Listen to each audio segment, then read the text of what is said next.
Hello dear ఆప్టర్స్. Yes, మీ కామెంట్కి నా ప్రతిస్పందన. డెఫినెట్గా మీరు ఏ కామెంట్ చేసినా, మీకు ఏ డౌట్స్ ఉన్నా, మీరు ఏ క్వశ్చన్స్ అడిగినా నేను రెస్పాండ్ అవ్వడం కొంచెం లేట్ అవ్వచ్చేమో, బట్ డెఫినెట్గా రెస్పాండ్ అవుతా. ఇప్పుడు ఆల్రెడీ తమిళ చూసి ఇక్కడికి వచ్చారు కదా. ఎస్, నాకు ఒక పర్సనల్ మెసేజ్ వచ్చిందండి. ఓకేనా. సో పర్సనల్ మెసేజ్ ఇక్కడ ఏంటి అంటే నాకు అంటే ఆ నేమ్ని రివీల్ చేయాలనుకోవట్లేదు. So it's their privacy. నాకు గ్రూప్ 1 ఎగ్జామ్ రాయాలని ఉంది. గ్రూప్స్కి అసలు ఎలా ప్రిపేర్ అవ్వాలి, ప్రిపరేషన్ స్టార్ట్ చెప్తారా, ప్రిపరేషన్ స్టార్ట్ చేయాలని చెప్తారా, ఫుల్ డీటెయిల్స్ ఇన్ఫర్మేషన్ ఇవ్వగలరా? I want to crack this exam seriously. Can you explain this briefly please sir? యూట్యూబ్లో చాలా వీడియోస్ చూస్తున్నా ఎలా చదవాలి అని, but no use. Okay. So ఈ టాపిక్ని వీడియో చేసి ఇవ్వాలంటే అండ్ నాతో ఇంకా చాలామందికి మెంబర్స్కి యూజ్ అవుతుంది సార్ అని ఇలా మనకి అంటే ఈ ఒక్క మెసేజ్ మాత్రం డిస్ప్లే చేస్తున్నా, ఇంకా అనేక మెసేజ్లు ఇలానే ప్రతిసారి నాకు వస్తూనే ఉన్నాయి. ఇక్కడ నేను మీకు ఒక విషయం చెప్పాలి. మనం ప్రిపేర్ అవుతుంది పోలీస్ ఎగ్జామ్స్కి. అలాంటిది గ్రూప్ 1ని ట్యాకిల్ చేయొచ్చా? ఎస్, చేయొచ్చు. మీరు విన్న నిజమే, చేయొచ్చు. నిజమే, మీరు వింటుంది నిజమే, చేయొచ్చు. ఎలా చేస్తారో ఇప్పుడు నేను చెప్తాను. సరే ఇక్కడ చూద్దాం. ఇక్కడ కొన్ని డిస్ప్యూట్స్ గురించి కూడా నేను మీతో డిస్కస్ చేయాలనుకుంటున్నా. అయితే యాక్చువల్గా మనం ఎస్ఐకి స్ట్రాంగ్గా కూర్చుంటాయి. ఎస్ఐకి మేజర్గా ఇక్కడ మనకి ఏముంటుంది? పేపర్ 1, పేపర్ 2 ఉంటుంది. పేపర్ 1లో మనకి క్వాంట్ ఉంటుంది. ఓకేనా, మనకి క్వాంటిటీ యాప్టిట్యూడ్ ఉంటుంది. పేపర్ 2లో మనకి జిఎస్ ఉంటుంది. ఓకే. సో ఇక్కడ ఎవరైతే క్వాంటిటీ యాప్టిట్యూడ్ పర్ఫెక్ట్గా చేస్తారో వీళ్ళకి గ్రూప్ 1 అనేది ఇదొక వరం వాళ్ళకి. సార్ గ్రూప్ 1లో ఇవి కూడా ఉంటాయి. ఉంటాయి. అరిథమెటిక్ ఉంటుంది, రీజనింగ్ ఉంటుంది. ఎంతొక్క తెలుసా? 50 మార్కులకి. మీరు విన్న నిజమే. ఈ 50 మార్కులకి నీకు 40+ వచ్చిందా? గ్రూప్ 1లో నిన్ను ముట్టుకున్న సత్తా కూడా ఎవరికి ఉండదు. ఓకే. సరే, ఇప్పుడు కమింగ్ టు జిఎస్. సరే, ఇక్కడ మనం జిఎస్ చూస్తే ఇక్కడ లేనివి కొన్ని మన గ్రూప్ 1లో ఉన్నాయి. సరే, ఇక్కడ ఉన్నవి ఏంటో మనం మాట్లాడుకుందాం. ఇప్పుడు ఇండియన్ జాగ్రఫీ ఉంది, మీ అందరికీ ఉంటుంది. తెలంగాణ జాగ్రఫీ ఉంది, ఇది కూడా మీరు నేర్చుకోవాల్సిందే. World geography, okay. తర్వాత ఇండియన్ పాలిటీ, ఇది ఇక్కడ మీరు నేర్చుకోవాల్సిందే, అక్కడ ఉంటుంది. నెక్స్ట్ ఇండియన్ హిస్టరీ, ఇక్కడ మీరు నేర్చుకోవాల్సిందే, అక్కడ ఉంటుంది. దాంతోపాటుగా తెలంగాణ హిస్టరీ, ఇక్కడ మీరు నేర్చుకోవాల్సిందే, అక్కడ ఉంటుంది. ఓకే. దాంతోపాటుగా తెలంగాణ ఉద్యమం, ఓకే. దీన్ని ఇంగ్లీష్లో మూమెంట్ అని చెప్పకండి, ఉద్యమం అంటేనే మన బ్లడ్ కూడా బాయిల్ అవుతుంది. ఓకే. ఇది ఇక్కడ ఉంటుంది, అక్కడ ఉంటుంది. సరే, దాంతోపాటుగా ఓకే కరెంట్ అఫైర్స్ ఇక్కడ ఉంటాయి, బట్ అక్కడ ఎలా ఉంటుందో చెప్తాను నేను మీకు. ఇక్కడ ఉంటే అక్కడ ఎలా ఉంటుందో చెప్తా. సో ఇది కాకుండా ఎక్స్ట్రాగా మీరు ఇక్కడ ప్రిపేర్ అవ్వాల్సింది ఏంటంటే ఎకానమీ మాత్రం మీరు కోర్ లెవెల్ నుంచి ప్రిపేర్ అవ్వాలి. అది ఎలా సార్ అంటే ఇక్కడ మీరు ఇండియన్ ప్రిపేర్ అవ్వాలి, తెలంగాణ ఎకానమీ ప్రిపేర్ అవ్వాలి. సరే, దీని గురించి ఫుల్ డీటెయిల్గా మీరు ప్రిపేర్ అవ్వాలి. అది ఎలా అని చెప్తా. నెక్స్ట్ ఎస్ఎన్టీ అంటే సైన్స్ అండ్ టెక్నాలజీ, ఇది మాత్రం మీరు ఇక్కడ ఇన్ డీటెయిల్గా ప్రిపేర్ అవ్వాలి. సరే, అది ఎలా అని చెప్తాను మీకు. ఓకే. సో ఇక్కడ ఒక ఎకానమీ మీకు 150 స్కోర్ ఉంటుంది. ఓకేనా. సో ఎస్ఎన్టీ మీకు ఇది ఒక 100 స్కోర్ ఉంటుంది. ఓకే. సో ఇది కాకుండా నెక్స్ట్ మీకు గవర్నెన్స్ అని ఉంటుంది. ఓకేనా. గవర్నెన్స్ అంటే పరిపాలన, ఇది మీకు ఒక 50 ఉంటుంది. Okay, 50 marks. ఓకే. సో ఇక్కడ మీరు పాలిటీ చూసుకుంటే ఇది మీకు 50 ఉంటుంది. ఓకే. సో ఈ రెండు కలిపి ఇవి మీకు 50 ఉంటాయి. ఓకేనా. సో ఒక ఉద్యమమే మీకు 150 మార్క్స్ ఉంటుంది. సరే, కమింగ్ టు కరెంట్ అఫైర్స్, ఇక్కడ మీరు దీన్ని ఏమని పిలవచ్చు అంటే జనరల్ ఎస్ఐ అనే పేరుతో పిలవచ్చు. Okay, general SI. ఇప్పుడు నేను మిమ్మల్ని క్వశ్చన్ అడుగుతా. ఏంటంటే చిన్నప్పుడు స్కూల్స్లో మీరు వ్యాస రచన ఎస్ఏ రైటింగ్స్ రాసిన అనుభవం ఉందా? ఎలా రాసే వాళ్ళు మీరు రాస్తే? సరే, ఒక్కొక్కరి స్టైల్ ఒక్కొక్కలా ఉంటుంది. కొంచెం మీకు సినిమాలు అలవాటు ఉన్న సినిమాటిక్ స్టైల్లో చెప్తా. సినిమాటిక్ స్టైల్లో ఏంటంటే ఫర్ ఎగ్జాంపుల్ ఇప్పుడు మీరు ఒక RRR మూవీ చూసారనుకోండి, మీకు మూవీ స్టార్ట్ అవ్వగానే ఎలా స్టార్ట్ అవుతుంది? ద స్టోరీ అని మీకు ఇలా స్టార్ట్ అవుతుంది. ఓకేనా, స్టోరీ అని స్టార్ట్ అవుతుంది. వెంటనే మీకు ఎవరి క్యారెక్టర్, మీకు భీమ్ క్యారెక్టర్ వస్తుంది అనుకోండి, అంటే ద వాటర్ అని మీకు స్టార్ట్ అవుతుంది. నెక్స్ట్ ఫైర్, ఓకేనా. సో రామరాజు క్యారెక్టర్ వస్తుంది, ఫైర్ అని స్టార్ట్ అవుతుంది. నెక్స్ట్ మీకు RRR అని పడుతుంది.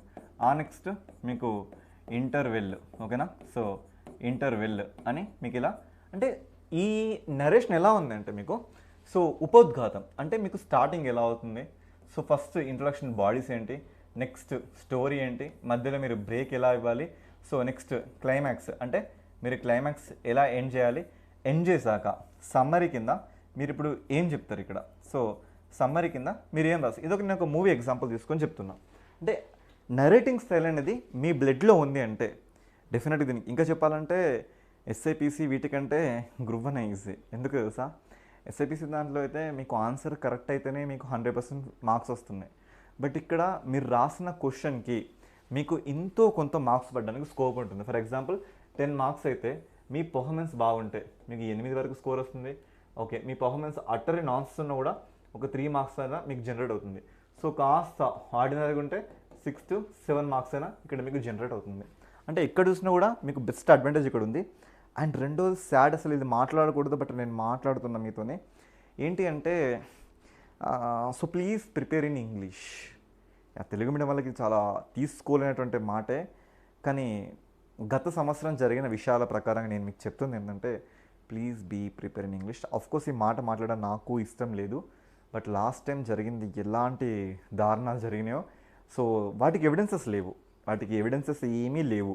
తెలుగు మీడియం వాళ్ళకి మార్క్స్ తక్కువ, ఇంగ్లీష్ మీడియం వాళ్ళకి మార్క్స్ ఎక్కువ అని. బట్ ఒకటి తెలుసు మనకి, వీళ్ళు దొంగ అని తెలుసు, బట్ దొంగ నిరూపించడానికి మన దగ్గర ప్రూఫ్స్ లేవు. అలాంటప్పుడు దొంగ కాదు కదా, ప్రూఫ్స్ ఉంటేనే దొంగ అన్నట్లుగా మనకి కోడ్ చెప్తుంది. ఇక్కడ నా personal suggestion as a brotherhood నేచర్గా నేను మీకు ఇచ్చే సజెషన్ ఏంటంటే please be prepare in English. నీకు ఏం రాకపోయినా కూడా ప్లీజ్ ఇంగ్లీష్లో రాయి, ఏదో ఒకటి రాయి, ఇంగ్లీష్ రాయి. నీకు వచ్చింది కొంచెం గ్రామటికల్ ఎర్రర్స్ అయినా కూడా please try to right in English అని నేను పర్సనల్ సజెషన్ ఇస్తూ ఉంటాను. సరే, ఒకసారి మనం దీంట్లోకి మ్యాటర్లోకి వెళ్దాం. ఓకే, సో మ్యాటర్లోకి వెళ్దాం. ఇక్కడ చూద్దాం మనం. సో ఫస్ట్ ఆఫ్ ఆల్ ఇది మనకి 2 స్టేజెస్లో జరుగుతుంది. ఫస్ట్ స్టేజ్ ఏంటంటే ప్రిలిమినరీ టెస్ట్. ప్రిలిమినరీ టెస్ట్ మనకు ఒక 150 మార్క్స్ ఉంటుంది, దీనికి 2.5 గంటల టైం ఉంటుంది. ఇక్కడ ఏంటంటే మీకు జిఎస్ ఉంటుంది, మీకు మెంటల్ ఎబిలిటీ ఉంటుంది. ఓకేనా, సో అందులో మనకు కనబడుతున్న థింగ్స్ ఏంటి అన్నీ మీకు ఎస్ఎల్ ఏముంది అన్నీ ఇక్కడ ఉంటాయి. Current affairs, regional current affairs, national current affairs, international current affairs. అంటే తెలంగాణ కరెంట్ అఫైర్స్ కూడా ఇక్కడ మీకు కావాలి. తెలంగాణ మ్యాగజైన్ కూడా చదవాల్సిన అవసరం ఉంది. ఇంటర్నేషనల్ రిలేషన్స్, ఐఆర్ అంటే ఏ దేశం మధ్యలో ఏమవుతుంది. ఇప్పుడు మన కరెంట్ అఫైర్స్లో మనం ఎక్కువ ఐఆర్ గురించి డిస్కస్ చేస్తుంటాం. చాలామంది ఏమనుకుంటారు, యాస్ ఇది ఎస్ఐపిసి కదా గ్రూప్స్కి పనికిరాదు, కానీ గ్రూప్స్కి కూడా పనికొచ్చేలానే మనం చెప్తున్నాం క్లాస్ ఇక్కడ. ఓకేనా, సో ఇంటర్నేషనల్ ఈవెంట్స్ అవి చూసుకోవాల్సిన అవసరం ఉంది. ఇక జనరల్ సైన్స్ అంటే వెరీ రీసెంట్గా భారత్ సాధించిన ఎస్ఎన్టీలో అంటే సైన్స్ అండ్ టెక్నాలజీలో భారత్ సాధించిన ఏమైనా ఘనకార్యాలు ఉంటే అవి మీరు చూసుకోవాల్సిన అవసరం ఉంది. ఇంకా నెక్స్ట్ ఎన్వైర్మెంటల్ ఇష్యూస్. ఓకేనా, ఎన్వైర్మెంటల్లో డిజాస్టర్ మేనేజ్మెంట్ కానీ వాటి ప్రివెన్షన్ మిటిగేషన్ స్ట్రాటజీస్, అంటే ఒక డిజాస్టర్ వచ్చినప్పుడు ఎలా నిరోధించాలి, ఎలా ఉపశమనాన్ని కల్పించాలి, ఇదొకటి. సో ఇది మీకు ఎస్ఐలో దీని వాటా కాస్త తక్కువ ఉంటుంది, ఇక్కడ మీరు దీని డోసేజ్ పెంచుకోవాలి అంటే. సో దీన్ని ఒక టిక్ మార్క్ పెట్టేసుకోండి. Okay, next economy and social development. So ఇది మీకు ఎస్ఐలో కొంచెం డేటా తక్కువ ఉంటుంది, బట్ ఇక్కడ ఎన్లార్జ్గా ప్రిపేర్ అవ్వాలి. Next world Geography. ఓకేనా, సో ఇండియన్ జియోగ్రఫీ మీకు అక్కడ ఉంటుంది, ఇక్కడ ఉంటుంది. తెలంగాణ జియోగ్రఫీ అక్కడ ఉంటుంది, ఇక్కడ ఉంటుంది. ఇక్కడ మీరు వరల్డ్ జియోగ్రఫీ మీద కాస్త పట్టు పెంచుకోండి. ఇక హిస్టరీ అండ్ కల్చరల్, ఇది అక్కడ ఉంటుంది, ఇక్కడ ఉంటుంది. ఇండియన్ కాన్స్టిట్యూషన్ పాలిటీ అక్కడ ఉంటుంది, ఇక్కడ ఉంటుంది. Government public policy in India అక్కడ ఉంటుంది, ఇక్కడ ఉంటుంది. పాలసీ ఆఫ్ తెలంగాణ స్టేట్ అక్కడ ఉంటుంది, ఇక్కడ ఉంటుంది. Society, culture, heritage, arts and literature of Telangana మీకు ఎస్ఏలో ఉంటుంది, ఇక్కడ ఉంటుంది. Okay, social exclusions, rights issues and gender, caste, tribes, disability, ఇది మాత్రం మీకు కొంచెం చదువుకోవాల్సిన అవసరం ఉంటుంది. దీన్ని మనం ఏమంటామంటే సోషియాలజీ అనే పేరుతో మనం ఇక్కడ దీన్ని పిలుచుకోవచ్చు. సరే, ఇది కష్టమా అంటే అసలు ఇది కష్టమే కాదు. మీరు గట్టి కూర్చుంటే అంటే ఆ సిలబస్ మొత్తం ప్రిపేర్ అయితే ఇది మీకు ఒక 2 నెలల్లో మీరు దీని మీద విపరీతమైన పట్టు సాధించగలరు. ఓకేనా, నెక్స్ట్ లాజికల్ రీజనింగ్, ఇది అక్కడ ఉంటుంది, ఇక్కడ ఉంటుంది. ఇంకా కంపేర్ విత్ ఎస్ఐ ఇక్కడ మీకు చాలా ఈజీగా ఉంటుంది ఇది. సో ఇది కనుక మీరు ప్రిపేర్ అయితే 90+ మీరు స్కోర్ చేయడం ఇక్కడ ఈజీ అని చెప్తాను నేను మీకు. ఓకేనా, ఎస్. నెక్స్ట్ సో ఇక రిటర్న్ ఎగ్జామినేషన్ జోలికి వెళ్దాం. మరి రిటర్న్ ఎగ్జామ్ జోలికి వెళ్తుంటే ఇక్కడ మీకు జనరల్ ఇంగ్లీష్ ఉంటుంది, క్వాలిఫై చాలా ఈజీగా క్వాలిఫై అవ్వచ్చు అండి, చాలా ఈజీ క్వాలిఫై అవ్వచ్చు. మీ ఇక్కడ మొత్తం ఎంత అంటే 150 మార్క్స్ ఉంటుంది. ఈ 150లో మీరు గట్టిగా కూర్చుంటే 100+ ఈజీగా రాయగలరు. ఏంటంటే మీకు spelling errors, punctuations, prepositions, conjunctions, active voice, passive voice, vocabulary uses, jumble sentence, comprehension passage, ఇక్కడ మీకు సగం మార్కులు వస్తాయి. So writing, expansion, letter writing, so ఇది చాలా ఈజీ అండి. నేను దీన్ని ఇక్కడ కన్సిడర్ కూడా చేయండి దీన్ని. Okay, leave it. Next so ఇక్కడ రిటర్న్ ఎగ్జామ్లో మీరు ఫస్ట్ రాసింది జనరల్ ఎస్ఐ. ఇక్కడ మీరు రాసింది 3 ఎస్ఐలు, ఒక ఎస్ఐకి 50 మార్కులు, ఇంకో ఎస్ఐ రేటింగ్కి 50 మార్కులు, ఇంకో ఎస్ఐ రేటింగ్కి 50 మార్కులు. ఓకేనా? సో ఇవి ఎలా ఉంటాయి మనకి, ఇవి ఎలా ఉంటాయంటే ఆ ఎగ్జామ్ టైం ముందు, అంటే మీకు ప్రిలిమ్స్ అయిపోయినాక మెయిన్స్ ఈ గ్యాప్లో మీరు ఒక 2 నుంచి ఒక 300 టాపిక్లు గట్టిగా ప్రిపేర్ అవ్వండి. సో గట్టిగా ప్రిపేర్ అవ్వండి. ఆ టాపిక్ని డెవలప్ చేసుకునే ఒక స్కిల్ మీకు వచ్చేసి సరిపోతుంది. ఎలా అంటే contemporary social issues and social problems, సొసైటీలో ఏం ప్రాబ్లమ్స్ వస్తున్నాయి, ఓకే, ఎకానమిక్ గ్రోత్ ఎలా ఉంది, మన దేశంలో జస్టిస్ ఎలా జరుగుతుంది, economical justice, dynamics of the Indian politics, మరి ఇండియన్ పాలిటిక్స్ యొక్క ప్రస్తుత స్థితిగతులు ఎలా ఉన్నాయి, historical and cultural heritage of India, మరి ఇండియా యొక్క చరిత్ర కానీ దాని సంస్కృతి కానీ ఎలా ఉంది. అంటే లాస్ట్ టైం మనం చూసుకుంటే ఒక క్వశ్చన్ పడిందండి, ఏంటంటే భారతదేశ చరిత్ర గురించి గాంధార శిల్పకళ అండ్ మధుర శిల్పకళకు మధ్య తేడాలు ఏంటి, ఇలాంటి కొన్ని questions. Okay, next development of the science and technology, మరి ఎస్ఎన్టీ యొక్క విషయాలు ఇవి అడగడం కానీ. ఓకేనా? తర్వాత ఎడ్యుకేషన్ హ్యూమన్ రిసోర్సెస్ డెవలప్మెంట్, మరి మన దేశంలో నేషనల్ ఎడ్యుకేషన్ పాలసీ కానీ హ్యూమన్ రిసోర్సెస్ కానీ ఇలా ఎలా ఉన్నాయి. సో వాళ్ళు ఇక్కడ ఏ టాపిక్స్ అయితే ఇస్తారో ఈ టాపిక్స్ మీద మీరు ఒక 200 నుంచి 300 ఇష్యూస్ని చాలా నీట్గా నేర్చుకోండి. ఓకేనా? సో ఇవి మీకు లిమిట్ ఒక 1000 వర్డ్స్ ఉంటాయండి. 1000 వర్డ్స్ మీకు లిమిట్ ఉంటుంది. సో 1000 వర్డ్స్ లిమిట్ అంటున్నారు కాబట్టి మీరు అన్ని పేజెస్ రాయండి. అన్ని పేజెస్ కూడా ఏదో పిచ్చిగా కాకుండా మంచి క్వాలిటీ అవుట్పుట్ ఇవ్వండి. And me speed of writing మీద ఇక్కడ మీ విజయం దాగుంటుంది, గుర్తుపెట్టుకోండి ఈ మాట. ఓకే, నెక్స్ట్ ఇక్కడ మీరు చూసుకుంటే మనకి పేపర్ 2, పేపర్ 3, పేపర్ 4, పేపర్ 5 మొత్తంగా మనకి ఎన్ని అంటే 900 మార్క్స్ ఉంటాయండి. ఈచ్ మనకి 150 మార్కులు, 150 ఇంటూ 6 పేపర్లు, మొత్తం మనకి 900 మార్కులు. ఓకేనా? సో ఇక్కడ కట్ ఎంత అయింది మనకి లాస్ట్ టైం చూసుకుంటే ఒక 450 నుంచి 500 వరకు మనకి కట్ అయింది. సో దాని ప్రకారం ఇక్కడ మనం ప్రిపేర్ అవుదాం. సో ఇక్కడ పేపర్ 2 చూసుకుంటే మనకి Indian history, culture, geography. History point of view చూసుకోవచ్చు. హిస్టరీ పాయింట్ ఆఫ్ వ్యూలో 1757 నుంచి 1947 వరకు ఏం జరిగింది వీటి మీద క్వశ్చన్స్ పడుతుంటాయి మనకి. History and cultural heritage of the Telangana, so Telangana history మీద, and geography of India and Telangana, so వీటి మీద కూడా క్వశ్చన్స్ మన ఫ్రేమ్ అవుతుంటాయి. ఇక ఇండియన్ సొసైటీ, కాన్స్టిట్యూషన్, గవర్నెన్స్. ఇక్కడ Indian society, so this is completely relating to the sociology. ఓకేనా? సో సోషియాలజీ మీకు సెపరేట్గా ఉంటుంది. ఏదో కోర్స్ తీసుకొని మీరు ప్రిపేర్ అయినా పర్వాలేదు. ఓకేనా? సో చాలా ఈజీగా ఉంటుంది, అంత కష్టమేం కాదు. Constitution of India, Indian polity, governance, ఇది కొంచెం అంటే ఎక్కువ బుక్స్ పబ్లిష్ లేనందువల్ల మన దగ్గర ఎక్కువ డేటా లేదు. సో దీన్ని కూడా మీరు ప్రైవేట్గా ఏదైనా ప్రిపేర్ అయితే సరిపోతుంది. ఓకేనా? Next economy. సో ఇది మాత్రం మీకు 150 మార్కులు ఉంది కాబట్టి కొంచెం డీటెయిల్గా ప్రిపేర్ అవ్వండి. ఓకేనా? సో ఇది ఎవరైతే గ్రూప్ 2 లెవెల్లో ప్రిపేర్ అవుతారో వాళ్ళకి మాత్రం ఇది ఒక కేక్ వాక్ అని చెప్తాను నేను. ఓకేనా?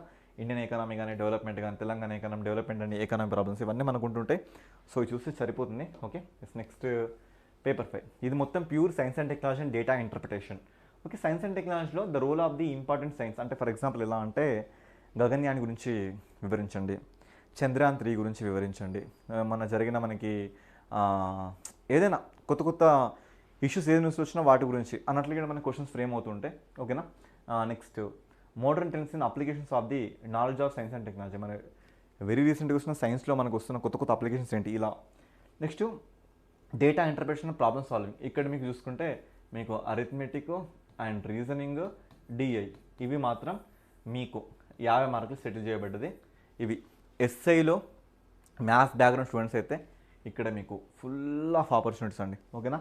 ఇక చివరిగా తెలంగాణ మూమెంట్ 1948 to 70, అంటే ద ఐడియా ఆఫ్ తెలంగాణ ఎలా స్టార్ట్ అయింది, తర్వాత తెలంగాణ యొక్క మొబిలైజేషన్ ఫేస్ ఎలా ఉంది, ఇక మలిదశ ఉద్యమం అంటే ఫార్మేషన్ ఆఫ్ తెలంగాణ ఎలా వచ్చింది. ఇక్కడ మాత్రం మీరు 150కి 100+ కూడా స్కోర్ చేసుకోవచ్చు. ఓకేనా? సో ఇలా ఉంటుంది. ఇది మొత్తం దీని ప్యాటర్న్. ఇక్కడ ఏంటంటే ఎస్ఐ కాబట్టి ఇప్పుడు మీకు అర్థమైంది, ఎస్ఐలో ఉన్న టాపిక్సే మ్యాక్సిమం ఇక్కడ ఉన్నాయి, అక్కడ లేనివి ఇక్కడ ఎక్స్ట్రాగా ఉన్నాయి. అవి ఏంటి, అవి మాత్రం ఇక్కడ మీరు చూసుకోండి. సో చూసుకుంటే ఇక్కడ మీకు ఓకే, సో చూసుకుంటే ఇక్కడ మీకు అడిషనల్గా వచ్చినాయి ఏంటంటే, ఒకటి మీకు గవర్నెన్స్ వచ్చింది, ఇంకోటి సైన్స్ అండ్ టెక్నాలజీ ఎలాబొరేట్ అయింది, రెండవది ఎకానమీ ఎన్లార్జ్గా ఇక్కడ ఎలాబొరేట్ అయింది, దాంతోపాటుగా ఇక్కడ మీకు అడిషనల్గా చూసుకుంటే సో ఎస్ యా ఇక్కడ మీరు అడిషనల్ చూసుకుంటే ఇంకోటి కొత్తగా, సో దట్ ఈస్ సోషియాలజీ. ఓకేనా? సో సోషియాలజీ, సమాజ శాస్త్రం, ఇవి ఇవి ఇవి మీరు ఇక్కడ మీరు మళ్ళీ కొత్తగా నేర్చుకునేవి.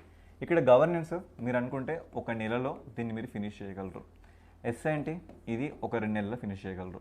ఎకానమీ మాత్రం నా పర్సనల్ ఎక్స్పీరియన్స్ చెప్తున్నా, నాకు ఇందున్న స్టూడెంట్స్ వాళ్ళతో చెప్తున్నా. సో ఇది మీరు మ్యాక్సిమం కూర్చుంటే 9 నెలల్లో దీన్ని మీరు ఈజీగా కాంకర్ చేయగలరు. ఇక సోషియాలజీ అంటే 1 to 2 monthsలో మీరు కాంకర్ చేయగలరు. ఏది నేర్చుకున్నా కూడా మీ స్ట్రాటజీ ఎలా ఉండాలంటే ఇంట్రొడక్షన్ మీరు ఇలా స్టార్ట్ చేస్తారు. సో ఇది మీ యొక్క ఎస్ఐకి ప్రాణం నిలుపుతుంది ఈ ఇంట్రొడక్షన్. నెక్స్ట్ సబ్జెక్ట్, ఈ సబ్జెక్టు మినిమం ఒక 3-4 పారాగ్రాఫ్స్. తర్వాత ఫైనల్గా ఇక సమ్మరీ. ఓకేనా, ఈ సమ్మరీ మీరు ఇక్కడ ఎలా ఇస్తారు. అండ్ దాంతోపాటుగా ఈ సబ్జెక్ట్లో మీరు పిక్టోరియల్ రిప్రజెంటేషన్ కూడా ఇస్తే ఇంకా అద్భుతంగా ఉంటుంది. పిక్టోరియల్ రిప్రజెంటేషన్ ఏంటంటే సో కొన్ని చార్ట్స్ కానీ కొన్ని బొమ్మలు కానీ వాడుతూ సో దాని ద్వారా మీరు సబ్జెక్ట్ని ఎలా ఇస్తే బాగుంటుంది అనేది ఇలా. ఫర్ ఎగ్జాంపుల్ ఇలా అంటే పిక్టోరియల్ అంటే ఇప్పుడు మనకి 1991 ఆర్థిక సంస్కరణలు ఉన్నాయి. సో ఇలా ఒక 3 ఇచ్చేసి సో లిబరలైజేషన్. సో లిబరలైజేషన్ అంటే ఏంటి, సో ఇక్కడ లైసెన్స్ రాజు గురించి కానీ సో ఫ్రీ చేయడం కానీ. Next privatisation. సో ఇలా వచ్చేసి దేన్ని ప్రైవేటైజ్ చేసినాం అది ఇప్పుడు ఎలా మనకు కనబడుతున్నవి. Okay, next globalization. So LPG reforms కదా, గ్లోబలైజేషన్. ఎలా గ్లోబలైజేషన్ అయింది అంటే మన ప్రొడక్ట్స్ మొత్తం ఇప్పుడు బయటకు వెళ్ళిపోతున్నాయి, ఫ్లిప్కార్ట్ అమెజాన్ అట్లా బయటకు వెళ్ళిపోతున్నాయి. ఇలా 1991 ఆర్థిక సంస్కరణలు ఇలా ఇచ్చేసి మీరు ఇలా పిక్టోరియల్ రిప్రజెంటేషన్తో కానీ సో మళ్ళీ కింద ఒక పేరాగ్రాఫ్ కానీ సో ఇలా రకరకాల స్ట్రాటజీస్ మనకు ఉంటుంటాయి. అండ్ సో ఇవి అంటే అక్కడెక్కడ మీకు కొత్త కనబడే ఏంటంటే ఇవి మాత్రమే. అంటే ఇక్కడ ఏంటంటే ఎస్సే అనేది మీకు కేక్ వాక్ అయిపోతే మీరు దీన్ని ఈజీగా ప్రిపేర్ చేసుకోండి. ఇప్పటి నుంచి స్టార్ట్ చేస్తే బెటర్ అని చెప్తా. ఎందుకంటే ఈ గవర్నమెంట్ వెళ్ళే లోపల మనకి ఇంకో నోటిఫికేషన్ మాత్రం 100% వస్తుంది. అంత గ్యారంటీ ఎలా చెప్తారంటే ఓట్లు ఎవరికైనా అవసరం ఏంటి, ఓట్లు కావాలి కదా, తప్పది. మళ్ళీ చివరి మూమెంట్లో నిరుద్యోగాల్ని అకౌంట్ చేర్చుకోకపోతే మళ్ళీ గత ప్రభుత్వానికి పట్టిన గతే దీనికి పట్టుద్ది. సో ఇది గైస్ చెప్పదలుచుకున్న విషయాలు. ఇంకా ఏమైనా మీకు డౌట్స్ ఉంటే కనుక కింద కామెంట్ బాక్స్ మీకోసమే వెయిట్ చేస్తుంది. మీరు ఏ డౌట్స్ అడిగినా కొంచెం లేట్గా రెస్పాండ్ అయినా 100% రెస్పాండ్ అవుతాం. ఓకేనా. So thank you guys. This is your shown sir, the faculty of geography and current affairs. Thank you.